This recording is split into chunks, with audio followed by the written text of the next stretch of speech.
Hello, everyone. Welcome to this session. My name is Allison Kavaloukas. I serve as the internship coordinator in the Career Center at the University of Pittsburgh. We're really happy to have you here with us today.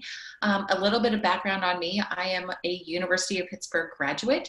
I got my Bachelor's of Arts in French a very long time ago, and I'm now pursuing my Master's in Public and Political Administration in the Graduate School of Public and International Affairs. I also had an experience with study abroad where I lived in Lyon, France for an entire year between my high school and my bachelor's degree, getting started at the University of Pittsburgh.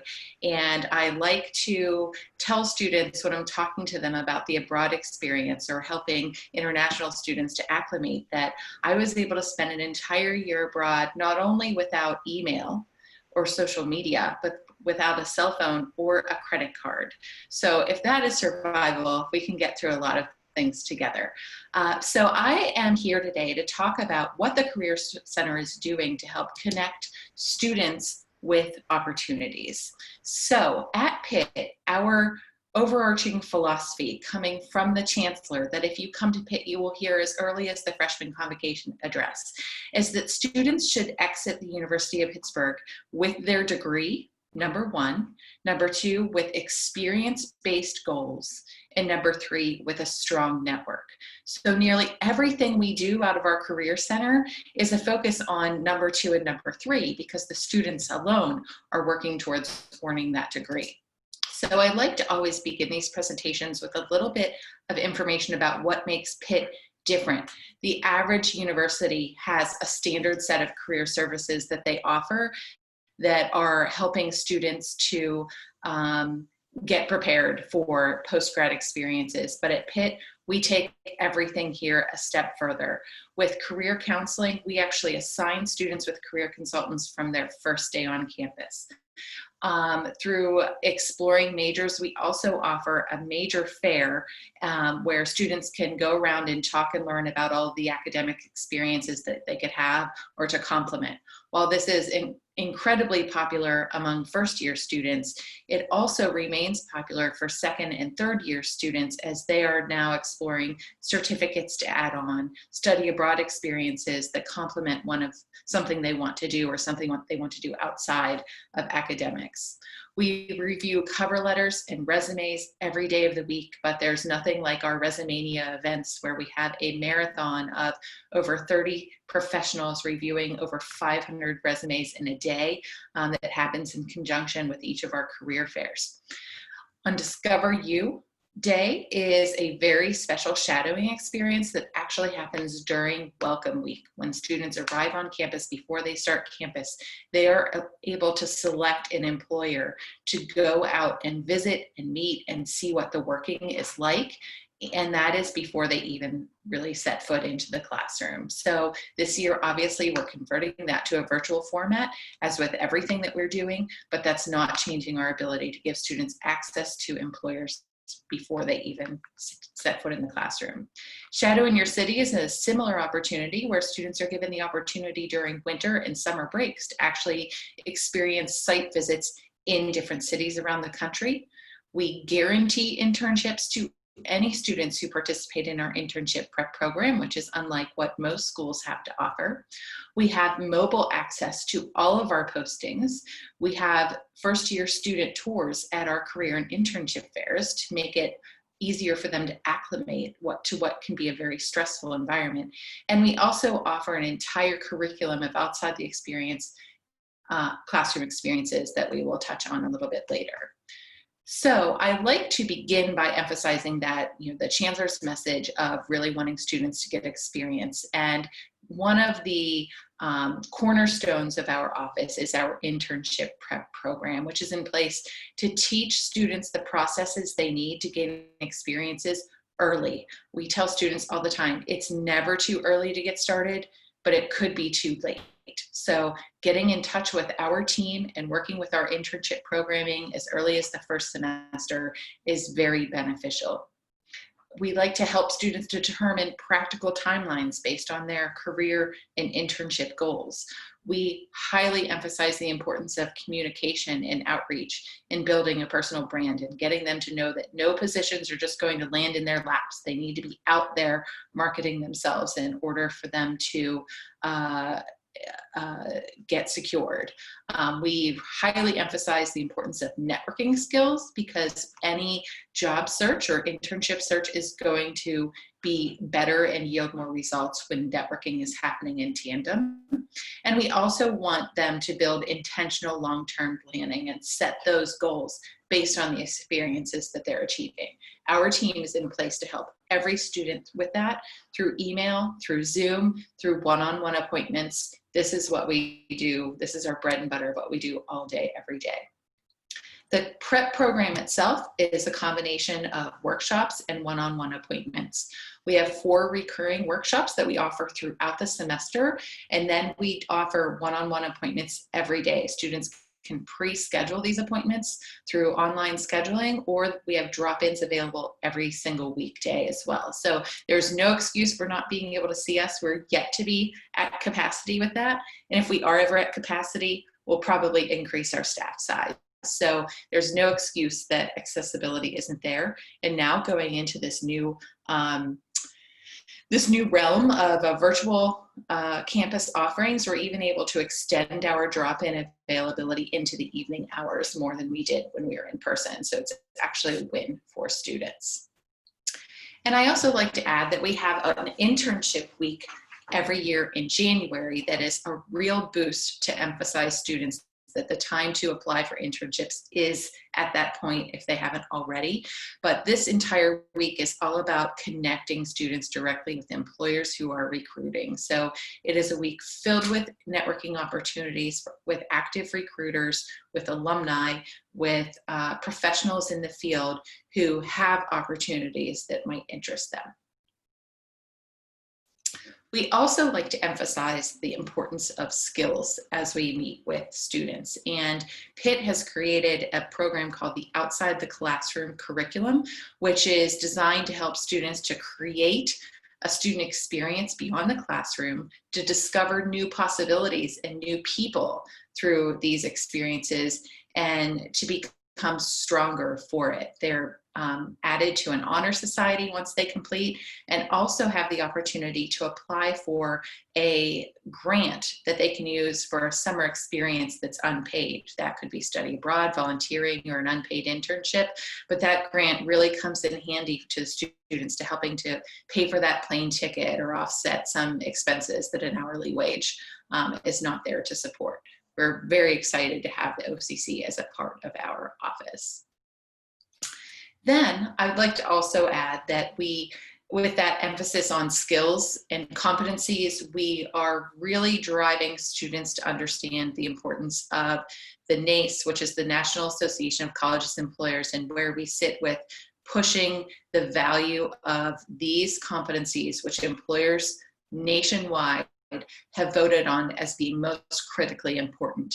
It is very important to understand the skills of a job when a student is going into an interview, but for them to also realize that all of these soft skills, as they're commonly called, are equally important to employers, that they need to feature in very similar ways as they would other skills on their resume, and to talk in interview questions.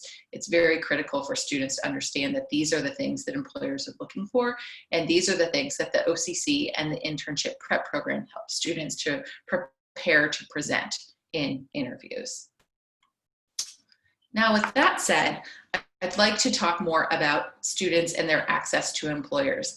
Everything we do with employers is technically a form of networking event. We have career and internship fairs that take place every fall and spring, generally in September and November, and each of those fairs is 3 days long. They're broken into 3 categories based on the majors that are listed here and the industries that are represented, and they are huge events with over 100 employers each day coming to meet students, paying for the opportunity to sit at a table and shake hands with students all day. These fairs are being converted to virtual for the hopefully short-term future, but they really do ramp up students' access to opportunities as opposed to just applying online. The complement of the two together is really helpful. Not only career fair employers, but other employers from throughout the country also host on-campus interviews where they schedule time slots and students can sign up for interviews right in our William Pitt Union, right in the heart of campus. So it's very easy for students to have access to opportunities, even if they aren't local employers.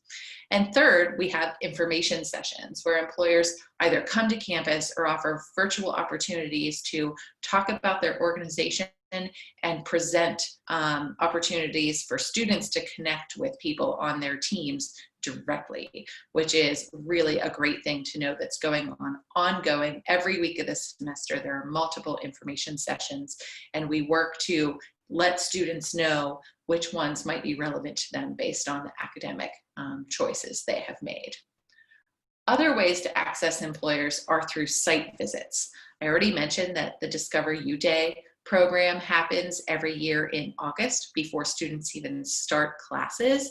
It's a really great way to get that boost of motivation for why you are at Pitt. You are here to launch a career in a really smart way. Discover You Day just starts to open students' eyes to the different possibilities. Throughout the entire academic year, we also offer shadow visits where students can actually connect with companies on site on Fridays, either in the morning or the afternoon. We actually transport students to locations throughout the region and give them an opportunity to interact directly. During the summer and winter breaks, we also offer a program called Shadow in Your City, where we don't provide transportation necessarily, but we encourage students who live in some of the popular cities that students are looking to go to. Here in New York, DC, Philadelphia, Chicago, and Boston have been very popular, but now that we are expanding that to virtual opportunities, we're able to very easily get to San Francisco and Atlanta and Miami and popular places where students want to go, which may actually change the name of the program because it's Shadow in the City Where You Want to Be instead of Shadow in Your City. So we're encouraging that continued growth of that program, and it has really been, it's actually an award-winning program through the NACE national organization. Here's just a sampling, a quick sampling of organizations you can expect to see recruiting at Pitt, either through on-campus interviews, career fairs, and info sessions. They all post positions to our software that all students on all campuses have 24-hour access to. But this is just a sampling for you to have an idea that it's a good combination of retail, banking, tech, consulting, science, healthcare. You know, really every industry you can think of is represented with the recruitment of what comes to the University of Pittsburgh. Now I'd like to talk about networking. We, as you saw from the Chancellor's 3 priorities for students, networking is one of the 3. We really, really value the importance of networking and making connections. And we think that one of the most practical places and smartest places to connect students to is our Pitt alumni. So one of the biggest, newest innovations at Pitt is a platform called Pitt Commons, where thousands of alumni who have specifically volunteered to have professional or mentoring conversations with students are there for students to go and search and filter for and find and reach out and have conversations. Sometimes it leads to coffee. Sometimes it could lead to a reference or a referral for a position. But ultimately, it's about students gathering information to understand what it takes to be successful in a career, much like those alumni already are. So Pitt Commons is really terrific. Another piece of Pitt Commons that literally launched this week for employers is for them to be able to post projects that students can do. Instead of a semester-long internship, a student may be able to do a project for a company that's a much smaller scale, but still emphasizing some of the competencies that are recommended that students learn and value, and gives them a chance to also connect with alumni in that organization as a part of the mentoring that goes with academic projects. So Pitt Commons is a really strong platform that is growing by the day, literally right now. LinkedIn is also something we value a lot in our Career Center. We will review student profiles in the same way that we could review a resume or a cover letter. We do a lot of coaching on effective communication and networking. We encourage students to connect with us because we're building our own personal networks for them. And we also want to give them access to, and smart access to, all of the professionals in LinkedIn. There's almost 700 million now, but of those, 170,000 of them are Pitt alumni. And there's a very clean and easy way to filter alumni by company, by profession, by what they studied at Pitt, so that students can find ways to interact and make connections a little bit more strategically. We're excited to use that, and we hope that you encourage that as well. We also host in-person networking events, which may take some different forms this semester, but at our networking events, we don't just have recruiters. We have a combination of recruiters, alumni, and local professionals from the region.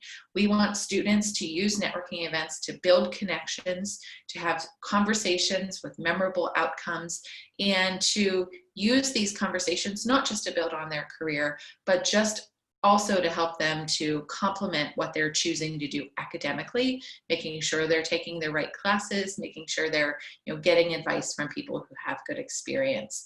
We schedule networking events throughout the term. There's at least one a month, if not more, but an example would be an engineering networking event, a tech networking event, a health-related professions networking event. They cover broad industries that tend to be really popular among our students. And then we also support academic departments and student organizations who want to host smaller, more intimate networking events so that they can, so that they have the opportunity to connect with a lot of the same people we would want to bring to campus, but in a tighter, more intimate setting. And what is the yield of all of this? I like to share this, and I apologize for how small the font is, but I couldn't get it any other way. So what you'll see here is our most recently published post-graduation status. This is for the class of 2018. 2019 is really days away from being published and put on our website, but I could not share it yet. So what you will see here is the large, as a result of surveys that students complete within 6 months of graduation. The class of 2018 reported that 68% of the students were working full-time, with 24% continuing education, and the remaining being volunteer service, military service, and launching or starting their own businesses, yields to 94% placement rate, which is where we've been consistently since the conclusion of the last recession in 2010. The biggest difference, while our placement rate only moved by 2 points in 2009 and 2010 as a result of that recession, the biggest difference was that more students were continuing education than historically what we're seeing through other more normal economic years. But you can see this post-graduation status report online at our careers.pitt.edu website, which is also referenced on this page. And I thought it might be helpful for you to see sort of a breakdown of this as well, based on the schools and colleges where undergraduate degrees are offered on our Pittsburgh campus.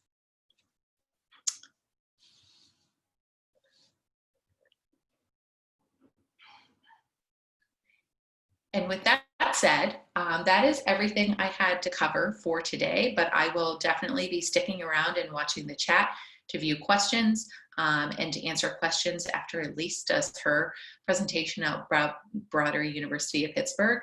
But you'll see here my name, which she will share again later, and you can absolutely connect with me on LinkedIn, ask me any other questions you might have as it relates to Pitt. Thank you very much. Thank you so much, Allison. So as Allison mentioned, my name is Elise Williams, and I am the International Admissions Counselor here at the Office of Admissions and Financial Aid at the University of Pittsburgh. So now I'm going to tell you a little bit more about the university as a whole and how you can find yourself, feeling very supported. Obviously, with our Career Center is definitely one place, but the other ways in which we will support you as well. So I'm going to go ahead and share my screen.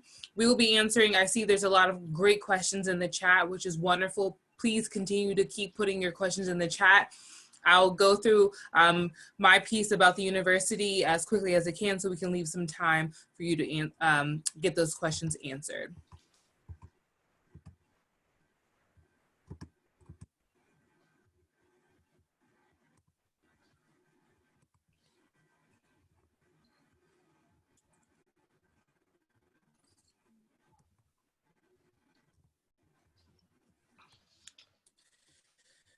So again, I wanted to say thank you everyone for coming. My name is Elise Williams, and I am also, as Allison mentioned for herself, I am a grad of the University of Pittsburgh. I graduated in 2009. I did our double degree program, which does allow for students to get 2 degrees in their 4-year time. So I did that program. My degrees were in marketing from our School of Business, as well as political science from our College of Arts and Sciences. I did minor in Japanese, much like Allison again. I'd had the opportunity to travel to Japan for study abroad between my junior and senior year. And I'll tell you a little bit more about our study abroad experiences in a moment. And then I did 2 certificates, one in East Asian Studies and one in International Marketing. So I say that to say to students, there's a lot that you can do at the university. We're really big on allowing you to customize your education and allowing you to make your experience what is best for you. For me, I've always had a passion for the region of Asia, and so I was able to customize all of my interests in my majors around that interest.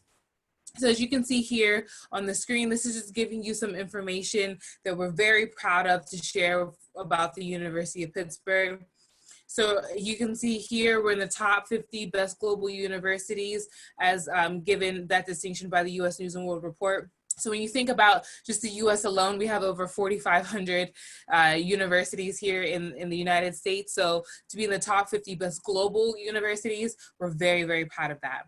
And I know that a lot of our students are interested in studying, for example, the health sciences with us. We are in the top 10 in the country to study the health sciences. The health sciences are all of your core science courses that will lead you on into the health career. So we have biology, we have physics, we have chemistry, and there's only 22 universities in the United States at the undergrad level that offer neuroscience as a major, and we do have that as one of our popular majors. Actually, that was not my passion. Science was not my passion, but I did, for my science general education requirement, take a brain and behavior course in neuroscience, and it was amazing. So if you're interested in neuroscience, you definitely can do that with us at the undergrad level. But what's really important about studying the health sciences specifically is access to research. So as Allison was mentioning, a lot of our students go into internships. For the sciences, your research is a lot like your internship. So you want to make sure that you're looking at a university that has a lot of funding for research so that you have opportunities to engage in that. And the University of Pittsburgh does. So in the United States, we have something called the National Institute of Health, which is our largest funder of research out of the US government. And we were proud to say that last year we were awarded 4th, the largest amount of funding in the country. No Ivy League got more money than we did. I think the closest to us was Penn. But that just goes to show you that just because somebody, may have a certain distinction or certain ranking doesn't mean that it's universal in all things. So we are seen as a leader in research. We are working on the coronavirus. We're actually doing some testing on over 700 people here just in the Pittsburgh region to help come up with a vaccine. So if that's something that you're interested in, definitely come and see us for that. We have over 100 majors across 5 freshman entry-level schools. Those schools include our School of Arts and our College of Arts and Sciences, our College of Business, our School of Computing and Information, our School of Engineering, and our School of Nursing. And I'll show you more of those majors in a moment. Our student to faculty ratio is 14:1. And that's overall for the undergraduate experience at the university. I do always like to give a disclaimer that if you are interested in a course that many students need to take, for example, Biology 1, if you're a biology student, chemistry student, engineering student, physics student, neuroscience student, all students need to take that Biology 1 course. So that course is going to be a bit larger, and you'll usually cover that in your first year. But as you move through your experience, you will definitely see that 14:1 quite often. And even for those larger classes, we do know that it's very important for students to still have a small classroom experience. So for example, maybe your Biology 1 course would be on a Monday and a Wednesday, and then on Friday you would have what we call recitation. Recitation is allowing students to have a much smaller class size. So maybe that larger classroom is 100 students, but on Fridays, you might only have 25 students in that class. And so if you didn't feel comfortable in the larger setting, getting any of your questions asked or answered, you can definitely do that in that recitation course. So no matter what, if it is a larger class, you still will have that small class experience. We do have something called graduate school guarantees, much like our internship guarantee. A graduate school guarantee is something we like to award our students that are coming in to study with us as freshmen to give you kind of a reward for all the hard work that you've been doing up until this point. So what they are, there is 18 of them. When you're applying, it'll ask, do you want to be considered for a graduate school guarantee? You'll click the button, all 18 will drop down, and you'll click which one you want. They range from ones, and international students specifically can do just about all of them. You can do our engineering, you can do business, you can do computer science. You can do political science, there's all education, there's all kind of options. So what the program is if you are awarded this graduate school guarantee, it gives you a guaranteed spot in one of our graduate school programs. However, you do not have to take that spot.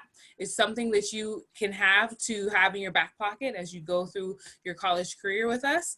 And if you decide that you want to attend graduate school at the University of Pittsburgh, you will not need to apply. You may still need to take an entrance exam. For example, for the pharmacy school guarantee, you still need to take the entrance exam called the PCAT, but you don't need to apply. You're guaranteed a spot. We have over 19,000 undergraduates here at the university, which when I was a student, never felt like there was 19,000 students because we are in the city. So although there are that many students at the university, we're not crammed into one small location. So students are very spread out, so it never feels overcrowded. And the nice thing about going to a mid to large size university, you can, take a larger university and make it feel very small. It's very hard to make a small university feel big. So you do get the benefit of both types of experiences. As far as the city as a whole, as Allison mentioned, we have a lot of opportunities for our students in the city to, for internships, as she mentioned, and job placement, but just exploring. We have, in typical times, we have, arts festivals, and students have access to all of the museums here in the city, and they're part of the Carnegie Museum system, which I'm sure you've heard of the name Carnegie. He was a really great businessman here in the United States, and he did a lot of donating of his wealth. So we have 5 museums under that system, and 3 of them are actually on our campus. We have the Carnegie Museum of Art and the Carnegie Museum of Natural History. They're right on our campus. And we also have the Phipps Botanical Gardens that are on our campus as well. The nice thing for our students, you can attend all of those museums at no cost. All you have to do is show your PIT ID, and you get to go in for free. So it's a really, really nice benefit of having, being a larger university in the city. It allows you a lot of access to different things. Speaking of your bus pass, speaking of your ID, it is also your bus pass. So the University of Pittsburgh students, you do not need a car. Again, we're in a city. If you live in a city now, you understand there's a lot of people, there's a lot of traffic, and it can be difficult to find parking. So for that reason, we offer free transportation to all of our students. Again, all you need to do is show your ID. It serves as your bus pass. And you can just tap it when you get on the bus. You never have to put any money on your card for transportation. Our bus system is quite extensive. It goes all over the city of Pittsburgh, and then it even goes beyond the city of Pittsburgh. If you're needing to take a flight, you'll never have to pay to get to the airport. Again, there's a bus called the 28X that goes from our campus straight to the airport. All you have to do is tap your card and you're good to go. However, of course, if you want more private riding, we do have Uber. Uber does do their driverless car testing in Pittsburgh, which is a really cool experience if you get in one of those cars. But we have Lyft and other rideshare opportunities as well. And as you can see here, Pittsburgh in 2018 was given the second most livable city in the United States. So I like, I spent 3 years living in China, so I can understand the experience of going abroad myself. And the thing that I always appreciate as much as I've traveled about Pittsburgh is it's a big city, but it's not too big and it's not overwhelming. People are really nice. They ask you, how are you doing? And they really want to know how you're doing that day. So it's a great place to land if it's your first time coming to the United States.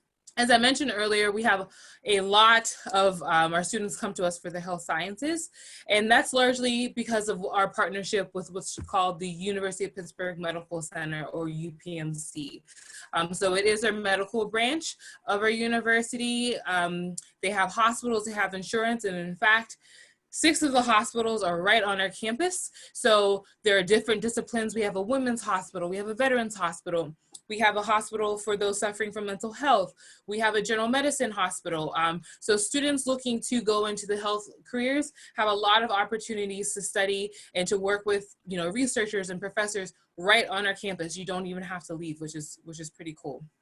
And then at the very bottom here, you'll see some of our most popular majors. As I mentioned, pre-med is one. Something that I just want to tell you, for most medical programs in the United States, it is very hard for international students to have access to those programs, and there's a lot of reasons for that. There are a few that do offer students the opportunity to study at their medical schools at the graduate level. The University of Pittsburgh is one of them. We do not have a direct program, for example, like a 4+4 program where you do your undergrad and you can automatically go into the graduate school. For our international students, we do not have that. However, you will be very prepared to go and apply for a medical school, because it wouldn't do us any good if we weren't best providing our students the opportunities to study in our own graduate programs, right? So you are able to apply to our graduate school at the graduate level for medical school. So I do want to just say that. We also have our other health science fields, like, as I mentioned, pharmacy, physical therapy, occupational therapy, nursing. So there's a lot of opportunities there. Our nursing program is really extensive. The cool thing about our nursing is our nursing major students are the only majors we have that comes in automatically declared in their major. In 4 years, you will go through the everything that you need to know to be an amazing nurse. As I mentioned, those 6 hospitals on our campus are where you will do all of your practical experience. And then you will take a test that's called the NCLEX. And we have over a 94% pass rate on that exam. That's the exam that you need to be a professor, to be a nurse. So if you want to come to us for nursing, it's a great career. There's a lot of opportunities here in the United States for nursing. It's a really good, they make a really nice income for nursing. So it's definitely something to consider. Psychology is also very popular for students to come to us for. We're number 7 in the country. Again, research is really big. You'll hear me say this over and over and over again. We are really big in research. We allow students starting their freshman year to be engaged in research.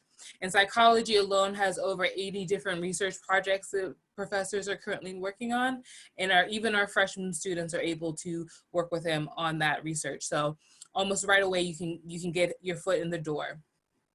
Then we also have students come to us, as I mentioned, for neuroscience, biology.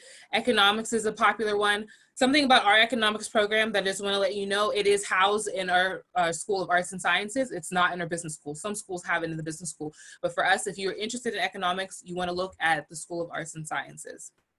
Philosophy, believe it or not, is a really popular major for us, and our philosophy program is #1 in the country. So if you're interested in philosophy and really kind of studying the reasons why people do things, it's a really great place for you to be. We also have political science, business, engineering, and computer science are some of our other popular majors. So you can see here, this is all of our Deisher School of Arts and Sciences. This is all of the majors, minors, and certificates that we offer through that school. This is our largest school. This is where every student will touch, no matter what your major is, because we have something called general education requirements. So to graduate from the university, you need 120 credits, and a lot of them are called what we call general education requirements, which in the US, we are very big on making sure students have a general education. So if you want to come and study, for example, chemical engineering, that's wonderful. We still want you to take a history class. We still want you to take a literature class. And so all of those will be coming mostly from our School of Arts and Sciences. So as you can see here, we have a lot of options for you as far as majors, minors, and certificates.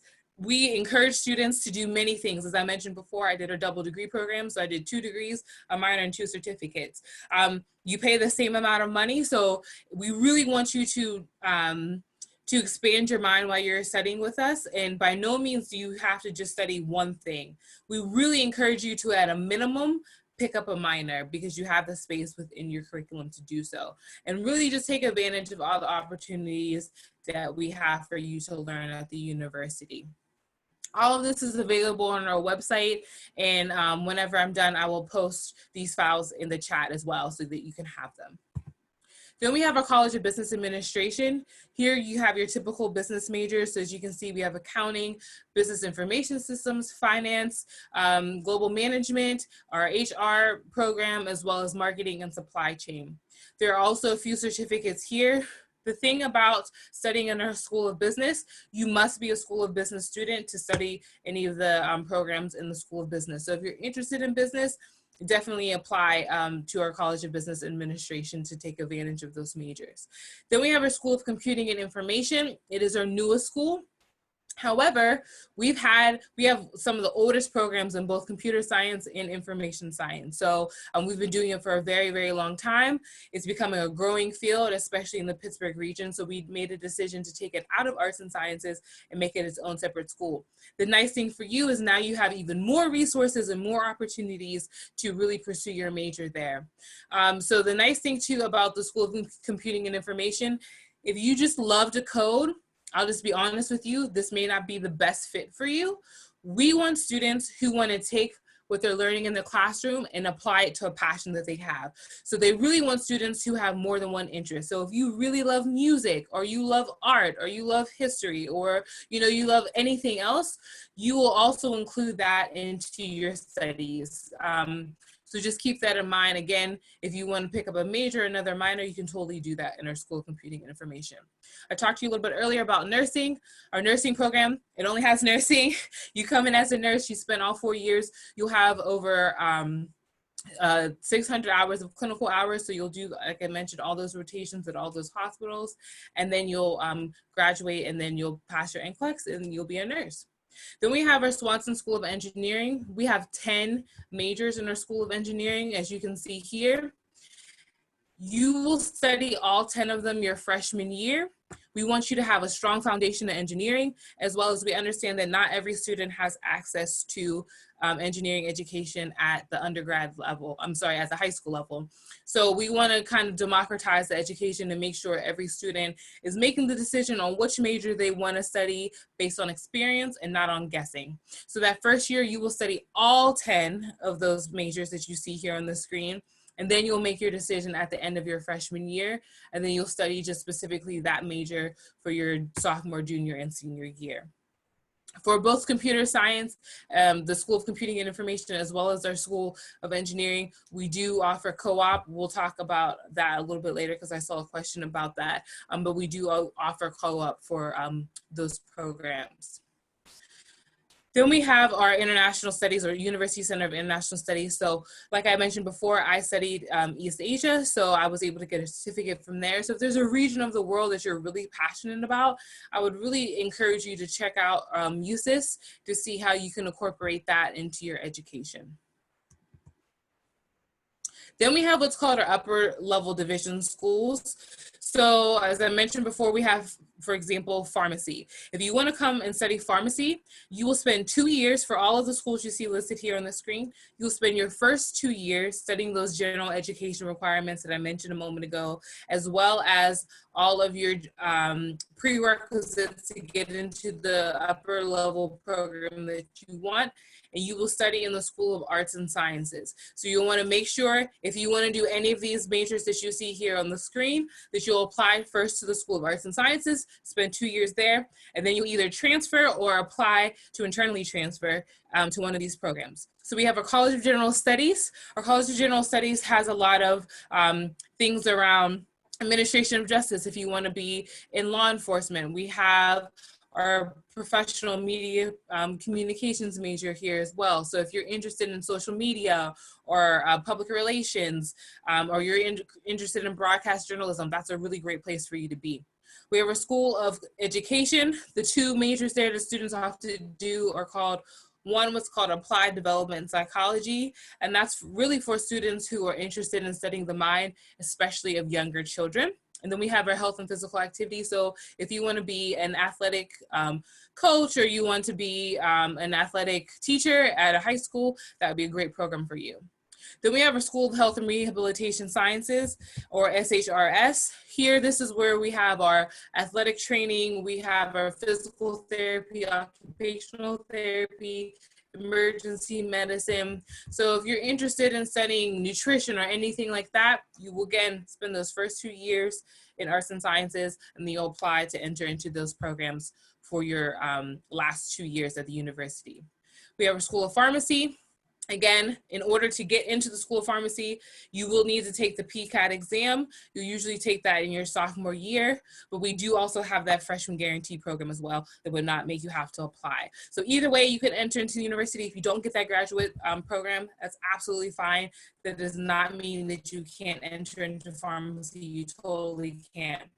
The nice thing about our pharmacy program is it is a 6-year program. Typically, to get your doctorate of pharmacy, you will take 8 years. So we take off 2 years for you. So you do your first 2 years in arts and sciences. If you are accepted into the pharmacy school, then you'll do 4 years in the pharmacy school doing all of your pharmacy education, and then you'll graduate with your doctorate of pharmacy or your PharmD. And then lastly, we have our School of Social Work. So our students who do social work have a lot of practicum. They have a lot of hands-on experience. They have over 600 hours of experience. Firsthand experience is a part of the curriculum, and it's a requirement for you to graduate. So you will not have any concerns about kind of the theme of this talk that we're doing today is about experience, and you will have a lot of opportunities for experience with social work.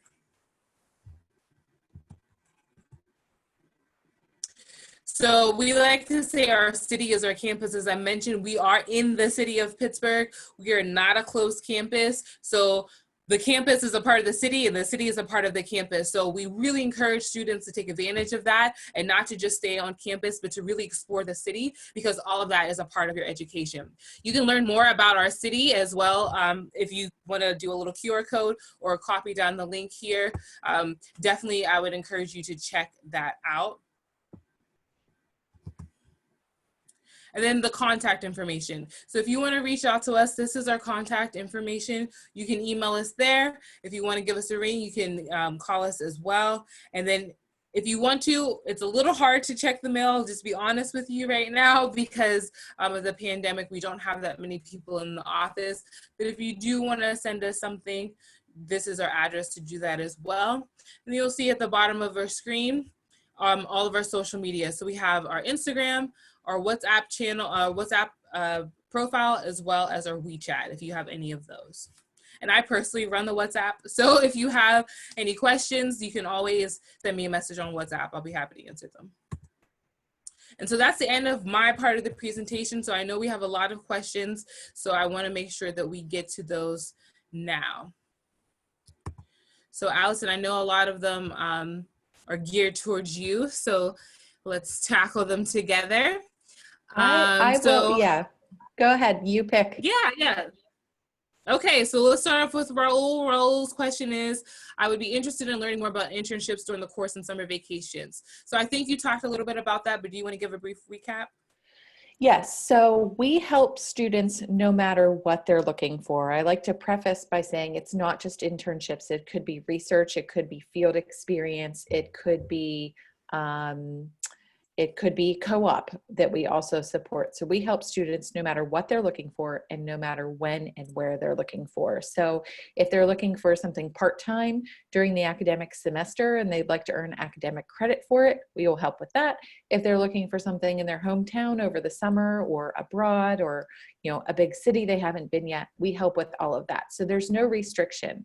We certainly use a database where we have employers posting jobs that are exclusive to Pitt students, but our role as a resource is in no way limited to what's in that database. We will roll up our sleeves and help students to find things anywhere. As far as interning during the semester, it is very common for students to have internships during the academic semester. We don't recommend it in the freshman year because in the first year, there's no doubt that the number one priority should be grades and getting acclimated to the academic experience.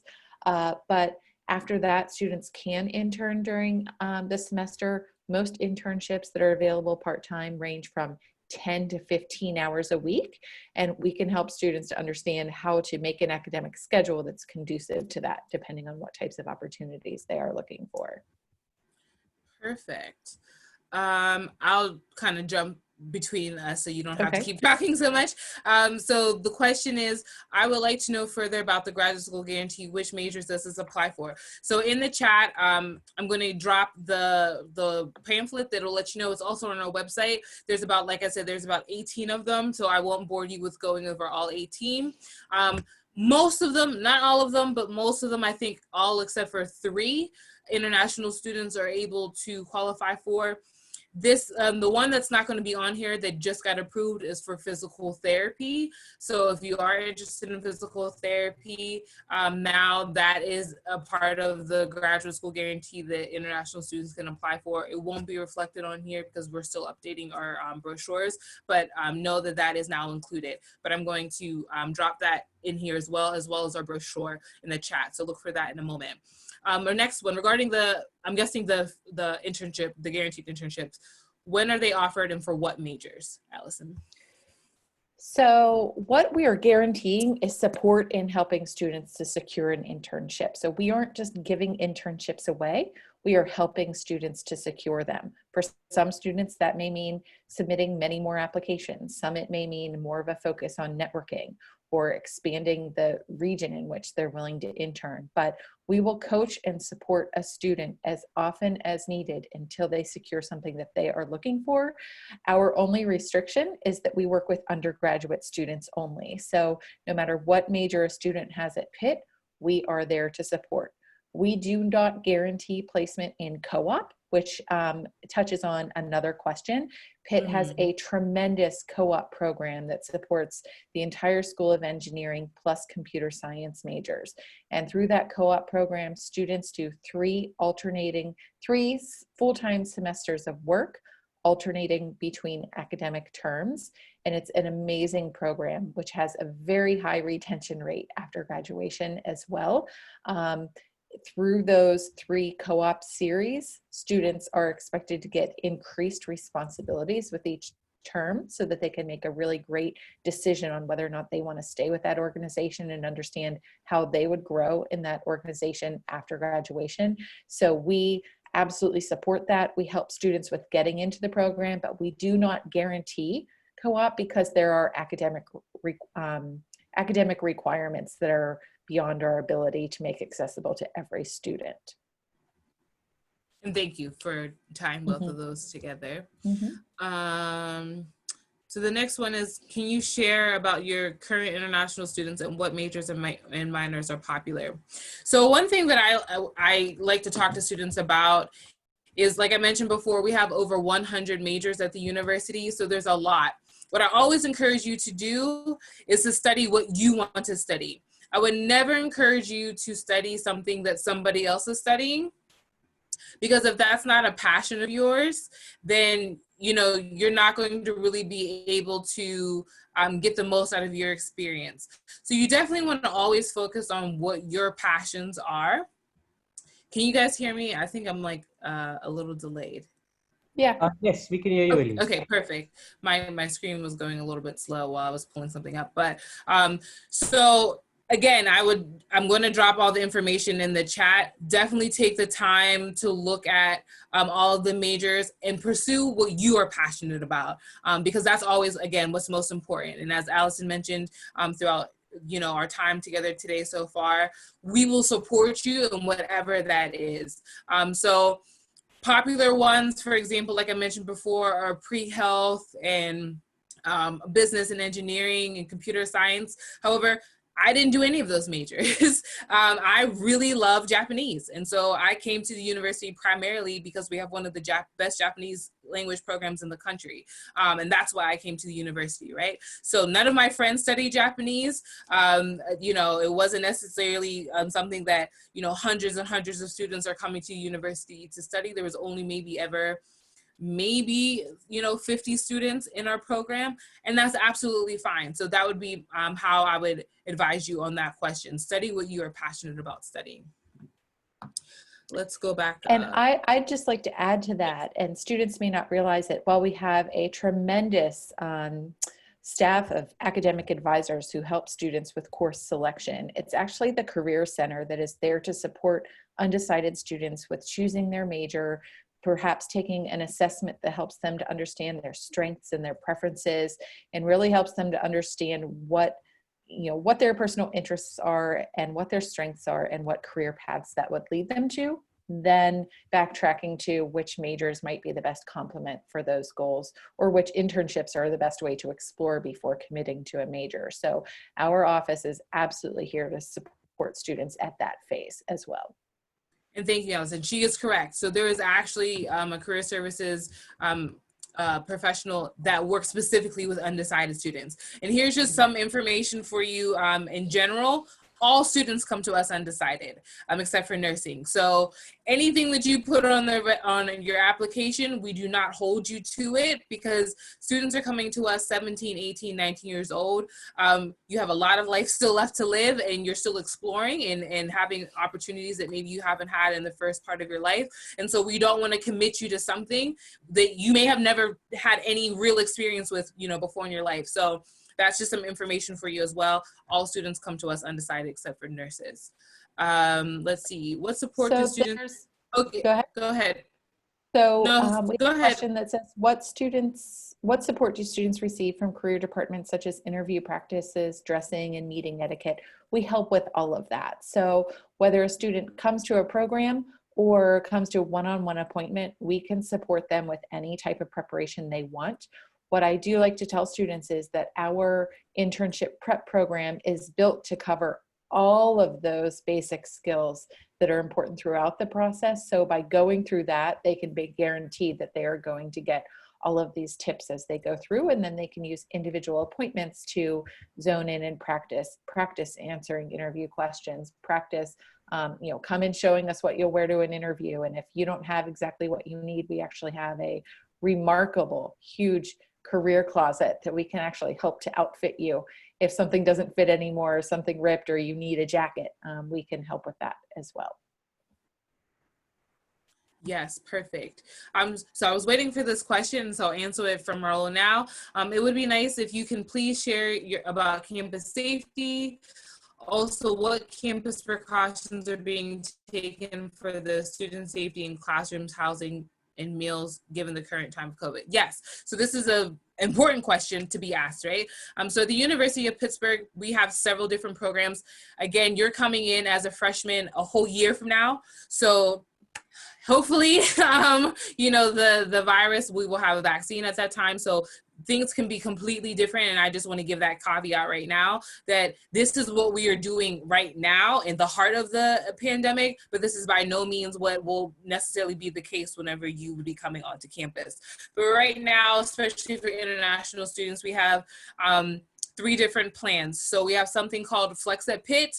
So it allows students, if you are, for example, if you happen to be in the United States, if you were here on an H-1B visa with your parents or something like that, you are still able to come to campus. We are still able to have housing here on campus. We are limiting it to obviously singles. So the university has actually spent over $20 million to put students in hotels that are located on campus as well, just to guarantee that students will be able to have that single room so that they won't have to be sharing facilities with other students. And so no, the students are not, the housing price has not increased at all. So the university is absorbing most of that cost. So that's just one example of the lengths that the university is willing to go to put resources for its students to be healthy. So in that program, you could live on campus, for example, in one of the residence halls or in one of those hotel rooms, and still take all of your classes online. It is called Flex at Pitt because it's very flexible. If you want to go to in-class sessions, there's only going to be maybe 1 or 2 times that you would meet in that week, and then the rest of it would be virtual. We also have something called in-country study. So we have partnerships with different universities. There are some in India that we have partnerships with as well. That students, if they didn't feel comfortable or weren't able to come over to the United States yet, and again, this is all right now, and this could be different in a year, they are able to go in country to one of those universities we have partnerships with. Those courses will transfer, and then once they are able to come into the United States, they are able to do that and come on the campus, obviously, in the options that I mentioned before. And then the last is to do all of your studies virtually at Pitt.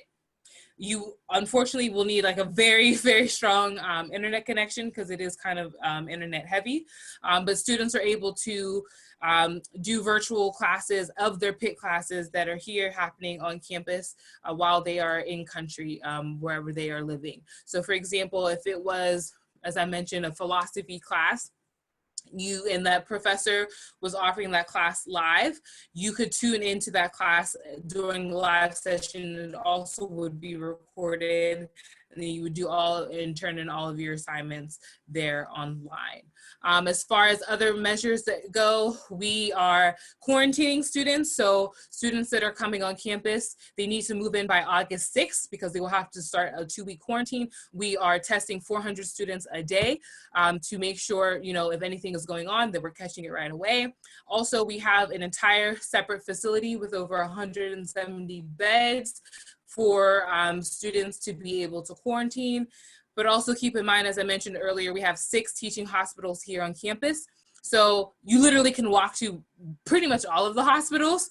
So at no point if anything unfortunately did escalate, we have those support systems literally on our campus. So you don't have to worry about not being able to get any medical care. And then we also have our own student health services that is working very closely with our students to make sure that they are healthy and that they are safe.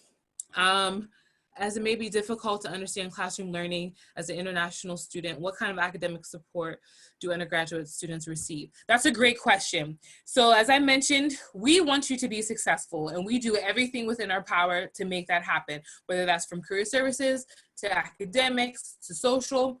So in addition to what Alison mentioned about, like, for example, if you're an undecided student, you could go there and they will work with you to kind of nail down what your interests are and then maybe guide you to a major. You also get that level of support from your advisor. Then we have different centers. So we have a writing center. So if you're struggling with your writing, you can specifically go to the writing center. We have a math lab where if you're struggling with your math, you can specifically go and get help from experts in your math. We have one for the sciences. So if you're struggling with organic chemistry or, physics 1, there are professionals that will be able to help you there. We also offer tutoring within the school. So if you're in School of Engineering or your School of Business, then departments offer tutoring.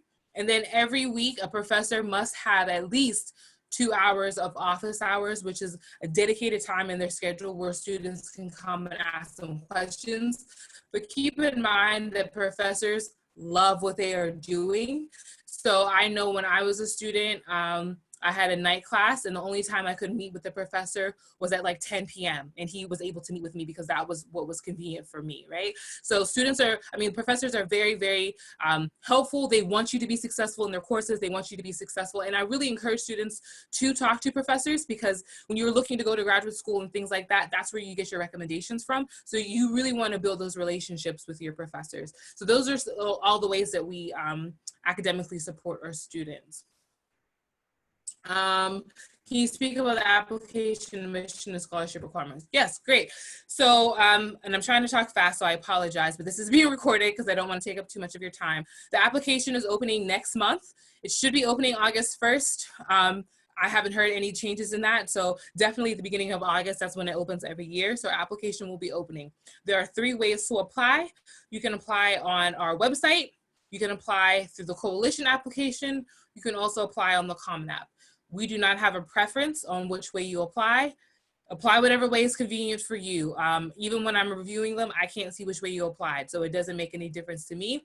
I will just say our application only asks the things that we are concerned about, so it does allow you to move through it a little bit faster than the Common App, but if you are already filling out the Common App for other institutions, please continue to use the Common App. You can go, and I put it in the chat, but admissions.pitt.edu is our website. Pretty much anything and everything you want to know is going to be on that website, including all the requirements for international students. So we do require you to have grades 9, 10, and 11, or the equivalent of your transcripts. We do have, so if you've taken boards, and for example, if you've taken state boards for your 10th grade year, or you're on CBSE or IGC, whatever you're on curriculum, that's absolutely fine. Send us all of that. We also want you to take the SAT or ACT, except if you're applying to the School of Arts and Sciences. If you have any issues doing so, I'm going to put our email in the chat again. Please send us an email, and we will work with students on a one-on-one basis to discuss that, because we understand not everyone is able to take the SAT or ACT right now. As far as scholarships go, we are still, I'll be honest with you and be transparent, we're still working out if you're going to need an SAT or ACT. The international team, luckily, is a lot more flexible than our domestic team in some areas. So if you are a student that we really want, and we feel that you deserve that scholarship, we will advocate for you to get it. So we do have a $2,000 renewable scholarship every year.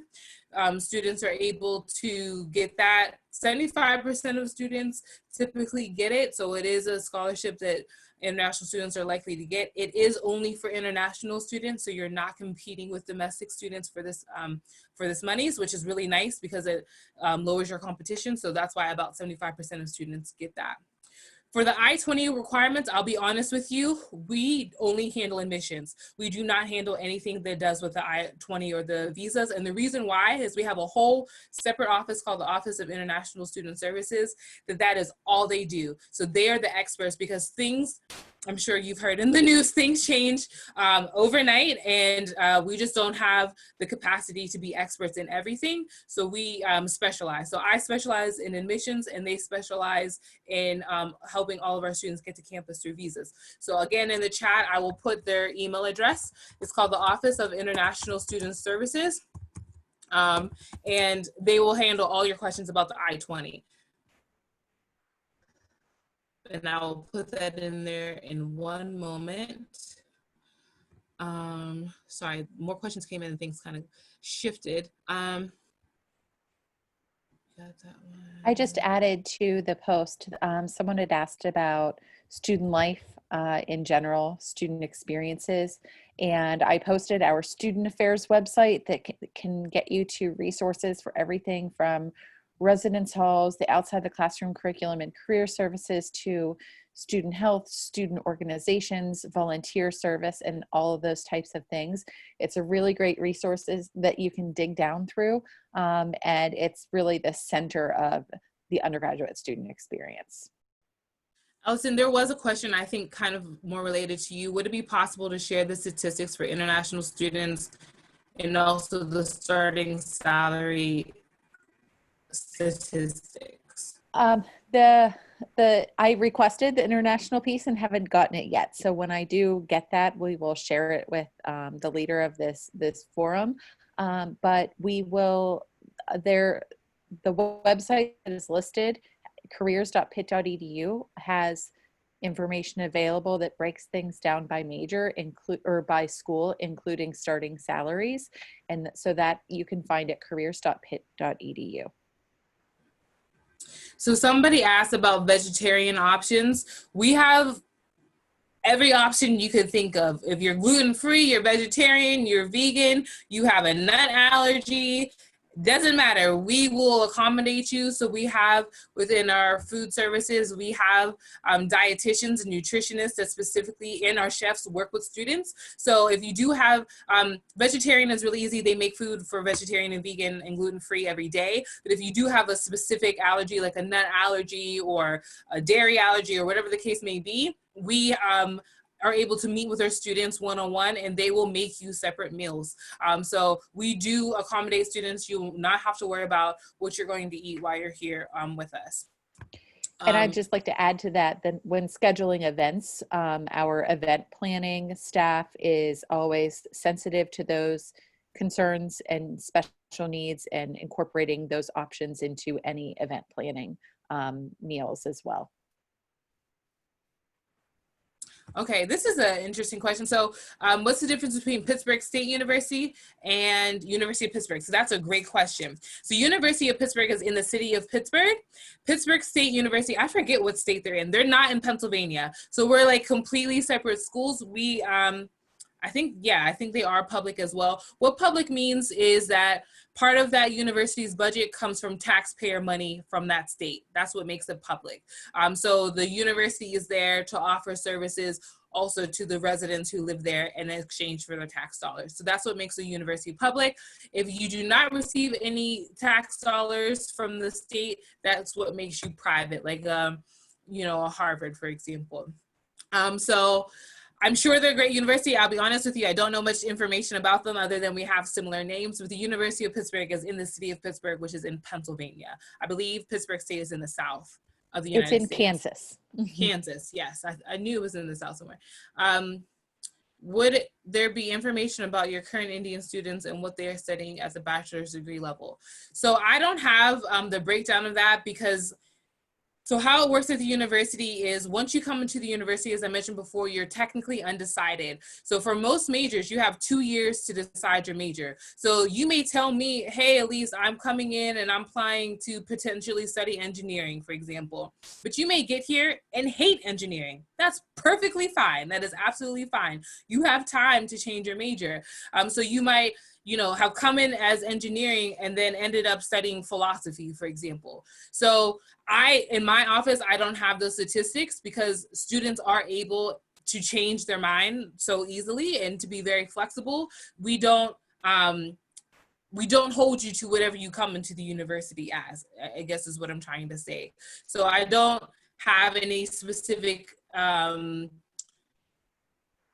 statistics around Indian students study this specific thing, because the entire university is open to all students. So an Indian student can study, like I said, they can study engineering, they can study business, they can study nursing, they can study economics, they can study, you know, studio arts, you know, a student can study anything that they want to do. So again, I just want to reiterate, study what you are passionate about studying. I would worry a lot less about what other people are doing, because, you know, they're studying what they're passionate about. Study what you're passionate about and you will have the best success.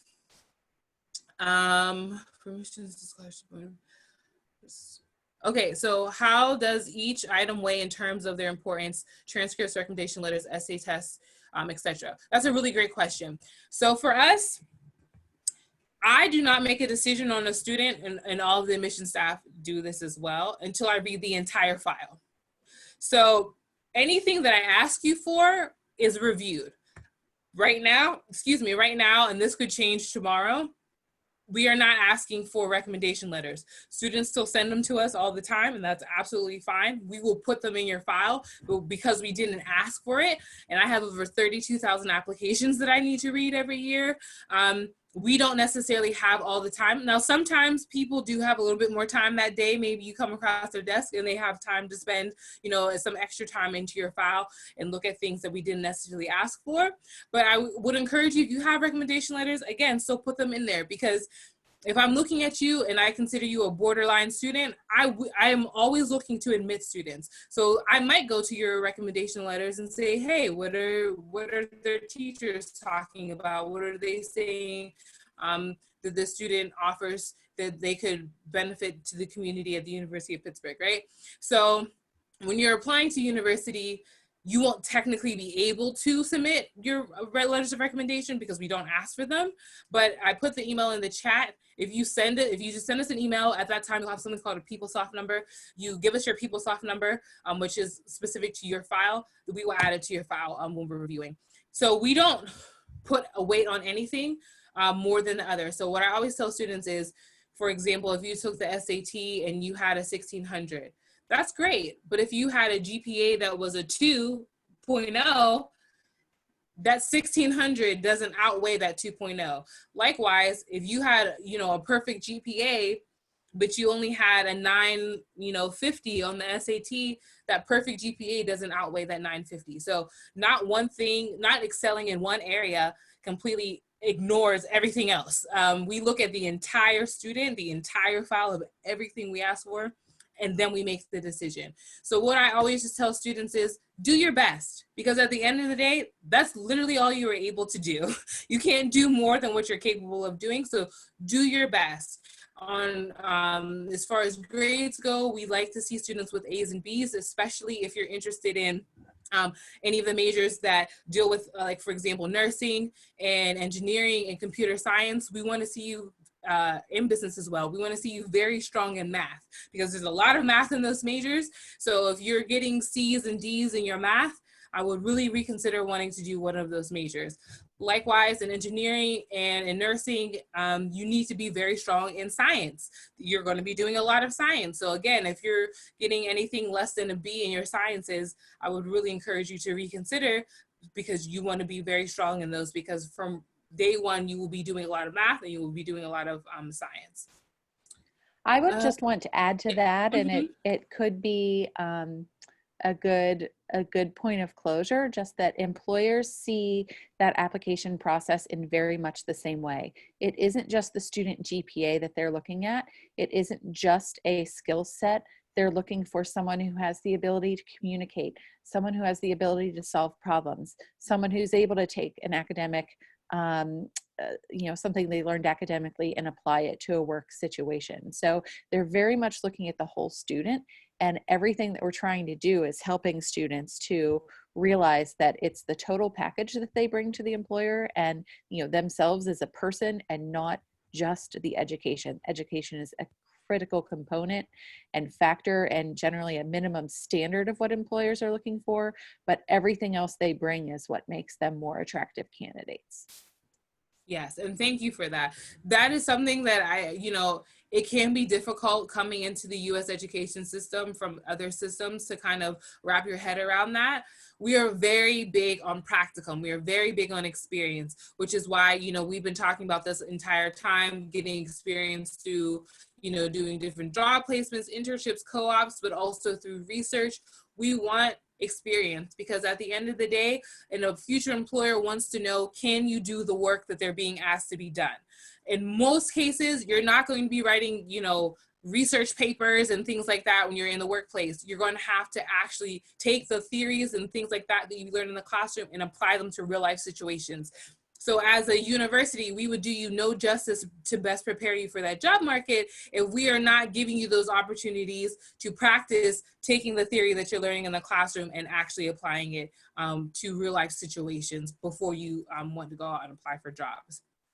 So the question is about minimum admissions for scholarship for SATs and GPAs. So this is a question that I get a lot from my international students, minimums. This kind of goes to what we were just talking about. There is no you do this, you get this. In the United States, it doesn't work like that. It is very gray, and that is very hard for students to really wrap their heads around, because they're used to, if you get this, you automatically get this. It just doesn't, unfortunately, work like that in the United States. So we don't have any minimums, because like I mentioned before, I'm looking at you as an entire student. Your GPA, yes, is one of them. Your SAT scores, yes, is a part of it. But I'm also looking at your essays. Your essays are very, very important, right? Especially as an international student. Do you have a good command of the English language, right? If you're not having a good command of the English language, you can have the greatest GPA and the greatest SAT score that you want. I'm not going to set you up for failure by putting you into a classroom where you can't understand the professor, right? So we don't have any minimums. If you go to admissions.pitt.edu, in what I put in the chat, you'll see with the middle 50% of admitted students from last year what they got on the SAT. Now, that changes every year, because every year we have new students apply. So that middle 50% can change, because it's really based on who applies to the university. We don't determine the GPA or the SAT. It kind of just comes to us, because we're beholden to whoever applies to the university. So if a lot of amazing students who have really high SATs and GPAs apply this past year, then that would increase it. But if this cycle, there's a lot going on in the world, so we understand that there's probably going to be a little bit lower of GPAs and SATs, which is completely understandable, then that's going to change the middle 50% average, right? So just keep that in mind. We don't really have any minimums or for things, because there's so much flexibility. There's so much flexibility in what people are looking for, and they're looking for total packages, not just one specific thing. There's a question here about deferral. So a lot of I'm guessing they're talking about students are deferring that are coming in right now to fall 2021. Will that impact students coming in for fall 2020 are deferring, will that impact fall 2021? No. So, and the same goes for you. I mean, I really am hoping that the pandemic will be over by the time you guys are coming in, but say it was to still be going on and you wanted to defer, even in normal times, you can defer. You are guaranteed your spot, you're guaranteed your scholarship, so you don't have to worry about any of that. We are always able and willing to hire more faculty if we need to support our students. Again, making sure that you are best supported is number one. So I wouldn't necessarily worry about, if a lot of students from fall 2020 deferred, will that decrease your chances of getting in for fall 2021? Absolutely not. They're completely separate things, and we will make whatever adjustments we need to accommodate everyone. As an IBDP student, will I get a TOEFL waiver? So no, so I'm going to drop that as well. So to get a TOEFL waiver, there is a list of things that you have to do. You either have to have a citizenship in certain countries, which will be on the website, and I'll put that in the chat in a moment, or you have to get, if you're studying in an American system, so for example, maybe you go to the American school in Mumbai, I think it's American school in Mumbai. So you're on an American education system, right? And you study all 4 years there. If on the SAT you have, on the verbal part, if you have a 550 or higher, then you can be waived for the TOEFL. If you do not study in American education or British education system in your high school, say you're in the traditional Indian curriculum, which is absolutely fine. If you have a 660 or higher on the verbal of the SAT, then you can get the TOEFL waived. So those are the ways that we waive TOEFL. But again, I will put that in the chat. Or you could also just type in TOEFL waiver Pitt, and it would come up as well. I think that is the last question. Make sure that you guys, again, if you haven't, please go over to the chat, because I've put in a lot of different materials there. So make sure that you're heading over there. One thing I do want to mention before we depart is that we are accepting the Duolingo exam. So we do understand that students are unable to take TOEFL and IELTS right now in a lot of countries. So please I would really encourage you to check out Duolingo. It is a English proficiency test. It's available 24 hours a day. You do it on your computer. You don't have to do anything special as far as go anywhere. So it's extremely safe during these current times. So make sure that if you do need TOEFL, if you don't, for example, qualify for this waiver, make sure that you are looking at Duolingo. And I think it's like $45, so it's also much cheaper than TOEFL or IELTS. But make sure that you are going over, like I said, to the chat. And I just want to say on behalf of, oh, sorry, there's one more question. How can students apply for researching in assistantships on campus? So for research, we have something called a first year experience in research. You will get information about that in your email whenever you become a student your freshman year about, when they're taking applications for that. So you would just sign up for it. If you're admitted into the program, then you'll be placed with a researcher through that program. So you'll get information about it. You don't have to necessarily do anything. And you don't have to even go through that department. So like I said, psychology has over 80 projects. Psychology, and they list them on their website. So if there's a project that you want to be involved in, you could also, and they'll give you information about this through psychology, but they'll tell you, hey, this professor's opening their research to undergraduate freshman students. And then if you're interested in it, you can ask to help them on the research as well. So it's a very relaxed system that we have. And something I just, in parting, I want to just impart with you as we're departing today is, one of the things that I would say about the United States to really start understanding and getting your head around is the fact that we will do what we say is lead you to the water, but we'll never make you drink the water, right? So all the resources and everything that we've been talking about for the last almost hour and a half are all available to all students at the University of Pittsburgh. However, there is no point at any time where we make you do any of it.